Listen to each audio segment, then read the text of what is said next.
بھی سنا ہوگا کہ بعض اوقات کسی کو عزت دینا اسے ہضم بھی نہیں ہوتی ہے. یہ میرا اور آپ کا انداز ہو سکتا ہے، مگر صحابہ کرام علیہ الرضوان یہ نبی پاک صلی اللہ علیہ وسلم کی تربیت یافتہ ہے کہ حضور کی بات سے یہ حاصل کرنے والے ہیں. تو جب نبی پاک صلی اللہ علیہ وسلم نے عزت عطا فرمائی تو حضرت جریر بن عبداللہ رضی اللہ تعالیٰ عنہ کو قربان جائیں کیسا ادب اور کیسا عشق رسول اللہ. آپ نے چادر مبارک کو زمین پر گرنے نہیں دیا. نبی پاک صلی اللہ علیہ وسلم نے ان کی طرف چادر پھینکی، آپ نے گرنے نہیں دیا. لبیک لپک کر چادر مبارک کو ہاتھوں پر لیا، اسے چوما اور آنکھوں پر لگا کر بے اختیار ہونے لگے. روتے روتے عرض کیا یا رسول اللہ صلی اللہ علیہ وسلم آپ نے مجھے عزت بخشی ہے، اللہ آپ کی عزت میں اور اضافہ فرمائے. میری یہ مجال نہیں کہ میں آپ کی چادر کو نیچے بٹھا کر اوپر بیٹھ جاؤں، میں آپ کی چادر مبارک پر بیٹھوں. یہ کہہ کر آپ نے چادر مبارک بارگاہ رسالت میں پیش کر دی.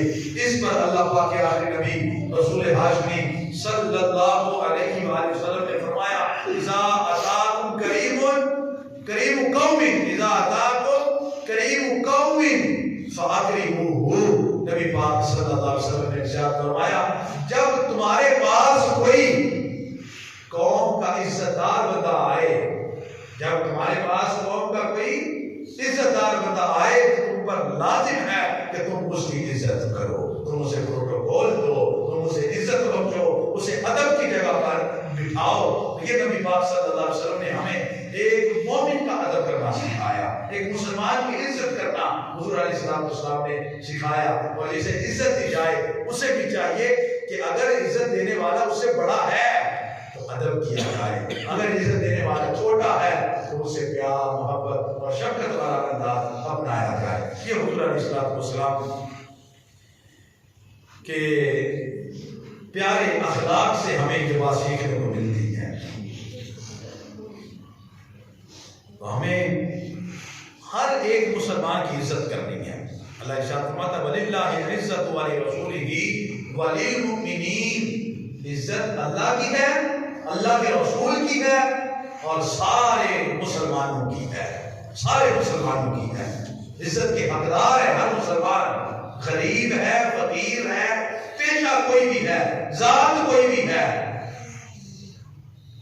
جس نے کلمہ محمد عربی کا پڑھ لیا ہے وہ عزت کا حقدار ہے، وہ پروٹوکول کا حقدار ہے. حدیث شریف میں ہے کہ جانے کائنات فخر مومنات صلی اللہ علیہ وسلم نے کعبہ شریف کو مخاطب کر کے فرمایا میں اور آپ آج مسلمانوں کی عزت کو کس طرح پامال کر دیتے ہیں. بعض اوقات گلی محلے میں تہمتیں بھی لگ جاتی ہیں بغیر تحقیق کیے، کوئی غلط بات کسی کی طرف منسوب کر دیتے ہیں، پوچھتے تک نہیں ہیں اس بندے سے کہ یہ معاملہ ہوا ہے. کہیں سے بات سنی، اب چار بندوں میں بیٹھ کے کہہ دیا یہ تو ایسا ہے، یہ تو ایسا ہے، یہ تو ویسا ہے،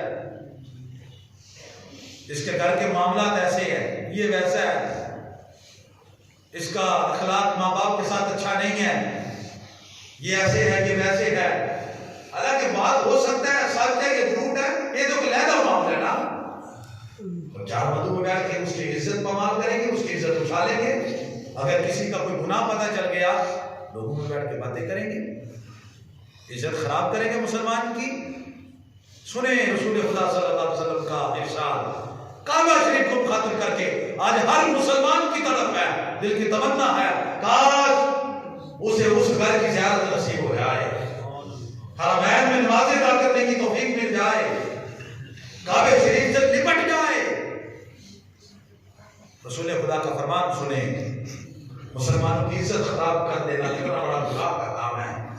ارشاد فرمایا کعبہ شریف کو مخاطب کر کے فرمایا اے کعبہ تو کیسا پاکیزہ ہے، تیری خوشبو کا کیسی پاکیزہ ہے، تو کیسا عظیم ہے، تیری عزت بھی کتنی بلند ہے. نبی پاک صلی اللہ علیہ وسلم کعبے کو فرما رہے ہیں کعبہ تو خود پاکیزہ، تیری خوشبو پاکیزہ، تیرا مقام بلند ہے، تیری عزت بھی بہت بلند ہے. اس ذات کی قسم جس کے قبضے قدرت میں میری جان ہے. ارشاد فرمایا کہ اے کعبہ ایک مومن کی عزت اللہ پاک کے ہاں تیری عزت سے زیادہ ہے. ایک مسلمان کی عزت کعبے کو ارشاد فرمایا مصطفیٰ علیہ رحمت صلی اللہ علیہ وسلم کعبہ ایک مسلمان کی عزت اللہ پاک کے ہاں اس سے زیادہ عزت ہے. یہ ایک مسلمان کی عزت ہے جو ہم بغیر سوچے سمجھے عزت کو خراب کر دیتے ہیں کسی بھی طریقے سے ہو، تو ہمیں یہ چیز زیب نہیں دیتی ہے کہ ہم مسلمانوں کی عزت پامال کریں۔ حدیث شریف میں ہے کہ اللہ پاک کے پیارے نبی، آخری نبی مکی مدنی محمد عربی صلی اللہ علیہ وسلم نے فرمایا، جو بندہ اپنے مسلمان بھائی کی عزت کرتے ہوئے اس کے گھوڑے کی رکاب پکڑے، اس کی رکاب پکڑ کر اس کا یہ عمل کسی لالچ کی بنا پر نہ ہو اور کسی خوف کے سبب نہ ہو، بلکہ خاص اللہ پاک کی رضا کے لیے ہو، تو غفر اللہ له، اللہ پاک اس بندے کی بخشش فرما دیتا ہے۔ اب یہ حدیث ہم نے سنی، اب یہ کتنا بڑا ہم نے آپ نے بھی دیکھا ہوگا اور ہم نے بھی کیا بھی ہے اور دیکھا بھی ہے کہ جس وقت سائیکل کا دور تھا، اسکولوں میں ہم پڑھتے تھے، چھوٹے تھے، تو ماسٹر صاحب جب اسکول کے اندر داخل ہوتے تھے سائیکل سے اترتے تو جو بڑے طالب علم ہوتے تھے وہ استاد صاحب کی سائیکل پکڑ کے تو سائیکل سٹینڈ میں جا کے کھڑی کر کے آیا کرتے تھے۔ یہ ایک عزت ہوتی تھی، یہ ایک پروٹوکول دیا جاتا تھا۔ تو نبی پاک صلی اللہ علیہ وسلم کے مبارک دور میں گھوڑے ہوتے تھے، تو مثال وہی تھی کہ جو اپنے آنے والے مسلمان بھائی کے گھوڑے کی رکاب پکڑے، اس کو پروٹوکول دے، اس کی عزت کرے، اور یہ عمل کسی لالچ کی وجہ سے نہ ہو، کسی خوف کی وجہ سے نہ ہو کہ اگر میں نے سیٹ کو یہ پروٹوکول نہ دیا تو سیٹ باتیں سنائے گا، نوکری سے نکال دے گا، چودھری صاحب ہو سکتا ہے مجھے فارغ ہی کرتے، گاڑی کی جو ہے وہ دروازہ نہ کھولا تو یہ ہوتا ہے نا، چودھری صاحب کے ساتھ 2-3 بندے ہوتے ہی ہیں، گاڑی کا دروازہ کھولنے والے بھی ہوتے ہیں۔ تو فرمایا کسی لالچ کی وجہ سے نہ ہو، کسی خوف کی وجہ سے نہ ہو، صرف اللہ پاک کی رضا کے لیے ہو۔ تو جو بندہ اپنے مسلمان بھائی کی اس قدر عزت کرے گا کہ اس کے گھوڑے کی رکاب پکڑے، اسے عزت عطا فرمائے، نبی پاک صلی اللہ علیہ وسلم نے ارشاد فرمایا اللہ پاک اس عزت کرنے والے کی بخشش فرما دیتا ہے۔